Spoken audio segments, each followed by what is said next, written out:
NEET 2022 के बच्चों अगर आपका पेपर अच्छा नहीं गया है तो इस वीडियो को आप ज़रूर देखें। देखो, ज़्यादातर बच्चे जिनके पेपर ख़राब गए हैं, यूँ तो ये बात सही है कि आप लोगों को टाइम नहीं मिला, पोस्टपोनमेंट नहीं हो पाई, तो कई बच्चों के पेपर ख़राब हो गए हैं और वो बच्चे बहुत गिल्ट में हैं, वो बहुत दुखी हैं, अपसेट हैं। तो बच्चों देखो, अपसेट होने से कुछ नहीं होगा। आपको ऐसा लग रहा हो कि आप अपने पेरेंट्स के एक्सपेक्टेशन पे खड़े नहीं उतर पाए, अपने रिलेटिव्स के एक्सपेक्टेशन पे खड़े नहीं उतर पाए, सोसाइटी के एक्सपेक्टेशन पे खड़े नहीं उतर पाए। खासकर पेरेंट्स के लिए लोगों को, बच्चों को बहुत बुरा लगता है और इस सिचुएशन में कभी कभी पेरेंट्स भी बच्चों को डांट देते हैं या फिर दुखी हो जाते हैं, तो बच्चे और ज़्यादा अपसेट हो जाते हैं। तो पेरेंट्स से तो मैं रिक्वेस्ट करूँगी कि प्लीज़ आप बच्चों को सपोर्ट कीजिए, क्योंकि ज़रूरी नहीं है कि हर बच्चा जिसका एग्ज़ाम अच्छा नहीं गया उसने मेहनत नहीं की थी। ठीक है बच्चों, तो जिन बच्चों को दुख हो रहा है वो बच्चे ये याद रखो कि आपके पास बच्चा दूसरा मौका है, आप दूसरा एग्ज़ाम दे सकते हो, राइट। आप एक ड्रॉप तो ले ही सकते हो, you can take a drop. आप प्रेशराइज फील मत करो। देखो, प्रेशर में जब हम परफॉर्म करते हैं ना तो सबसे ख़राब परफॉर्म करते हैं। बिना प्रेशर के परफॉर्म करो। अगर किसी ने ऑलरेडी एक ड्रॉप लिया हुआ है तो आप किसी कॉलेज में एडमिशन लेके रख लो और अच्छे से प्रिपेयर करो, ठीक है। लेकिन प्रिपरेशन कैसे करोगे? रैंडमली नहीं करोगे। आप सबसे पहले 1-2 दिन खुद को पूरा रिलैक्स कीजिए, कुछ मत सोचिए, कुछ मत पढ़िए, ठीक है।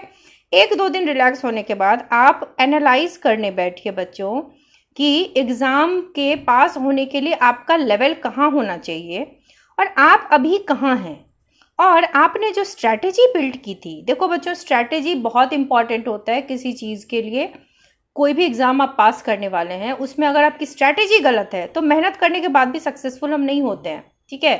क्योंकि सिलेबस ह्यूज है, अथाह सागर में गोता लगाने से फ़ायदा नहीं होता।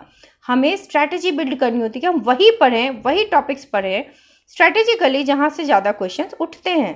तो आप अपनी स्ट्रैटेजी पे वर्क कीजिए और अपने लिए एक सुपर डुपर हिट स्ट्रैटेजी बनाइए अगले साल के लिए कि मैं ऐसा क्या करूं, किस सब्जेक्ट की प्रायोरिटी क्या है।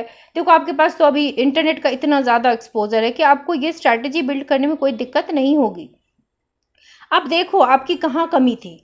बहुत सारे तीनों ही सब्जेक्ट में कुछ ना कुछ कमियां हो सकती है। अगर आप केमिस्ट्री की बात कर लें, देखो मैं केमिस्ट्री टीचर हूँ तो I would prefer to say about chemistry कि हो सकता है कि बहुत से बच्चों को रिएक्शंस याद नहीं होते, नेम रिएक्शंस ठीक से नहीं आते, तो क्वेश्चन पेपर थोड़ा ट्रिकी था, तो शायद वहाँ पे आपसे गड़बड़ी हो गई हो। या कई बच्चे पढ़ तो लेते हैं, फॉर्मूला भूल जाते हैं।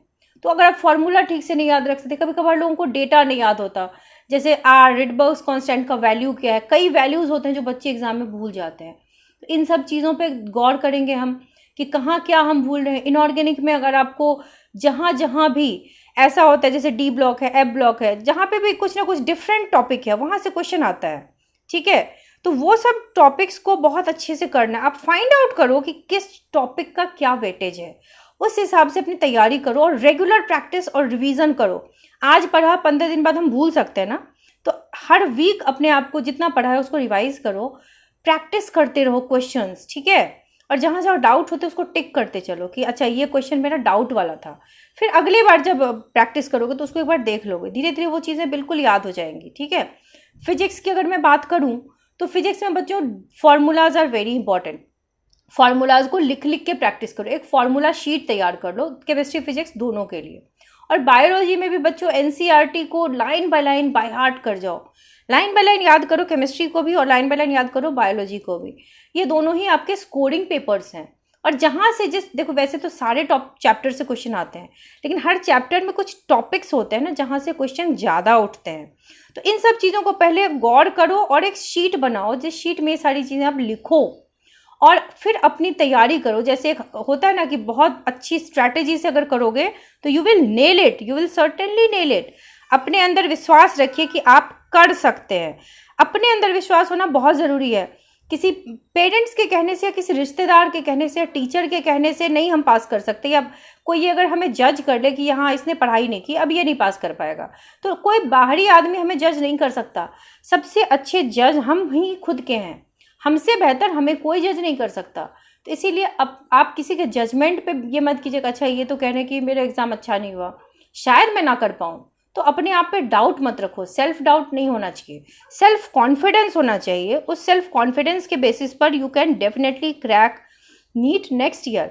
और बच्चों देखो, सेकेंड अटेम्प्ट की भी बात चल रही है, अगर आपको सेकेंड अटेम्प्ट मिल जाता है तो वेल एंड गुड, नहीं मिला तो go for the next year, और अब 2-3 दिन के बाद आप फिर से जम के पढ़ना शुरू कर दो। So all the very best to all students. बच्चों चैनल को सब्सक्राइब कर लो अगर अब तक नहीं किया है तो।